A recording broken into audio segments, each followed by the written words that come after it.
Truex in his first ride for Michael Waltrip Racing in this Toyota.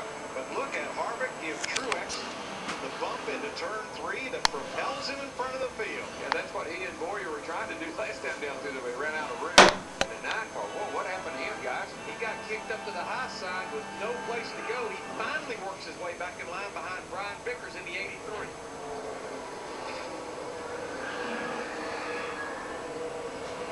Truex family ought to be standing up and cheering. Number 56, a number that Martin's dad run is a family number. And that was why they swapped to Super 55 and gave him 56. Carry on a tradition, baby. Yep, Marty Truex is Martin's uncle. This is Martin Sr., who raced up in the NASCAR North Series, Busch North Series, and won with this number at Loudon, New Hampshire and elsewhere. And now Martin Jr. doing Michael Waltrip's car and trying to keep it in front of Kevin Harvick and the 19 of Elliott Sadler. You know, I wondered about the combination of Pat Tryson and Martin Truex Jr., what that would be like if they were able to, you know, if they would work well together. I think my question's been answered. A record 52 Daytona 500s, and we've never had as many different drivers lead this race as we have today. We still have 25% of this race to go. Through the long shadows of turn 1 at the west end of the speedway, down the backstretch and headed for the 31-degree banking on the ocean side of the track, turn 3. Boy, just watch those cars, though, how they just pick up so much speed down the back straightaway. With the little bit bigger restrictor plate, they can really, really fly down the back. And today, as Thursday and last Saturday night, the 29 of Kevin Harvick appears to have the most speed that he's able to carry and keep into turn number 3 from the backstretch. Yeah, I think actually Boyer, his teammate, is having a hard time keeping up with him.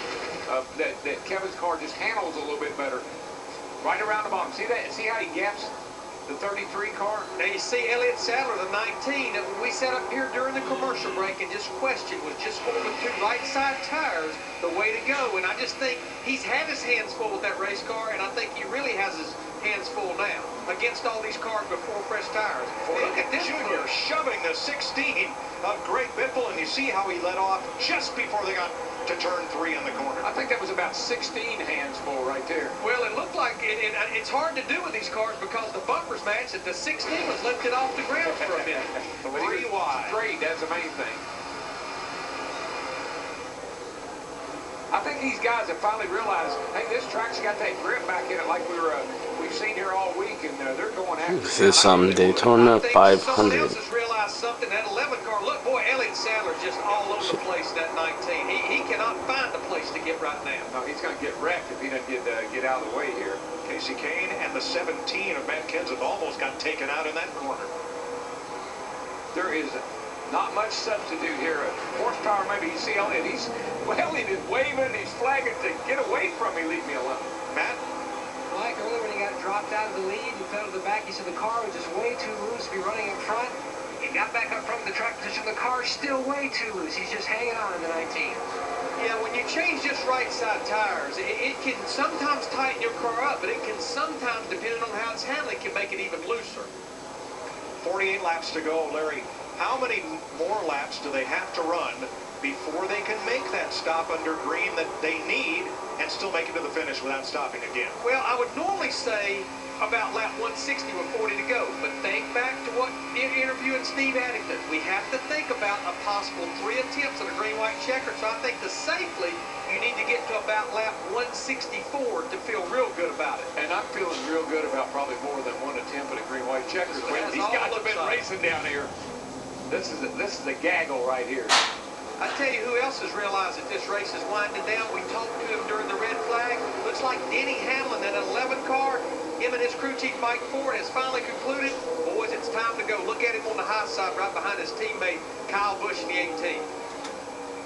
Montoya kicked upstairs. Looks like that 56 car doesn't handle so good in traffic. That thing is wobbling all over the place. Remember what Harvick said? Get me out front and I'm gone. Well, we'll see. Bye-bye.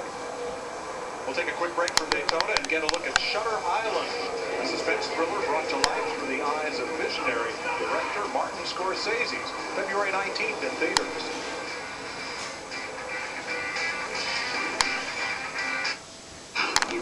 talking about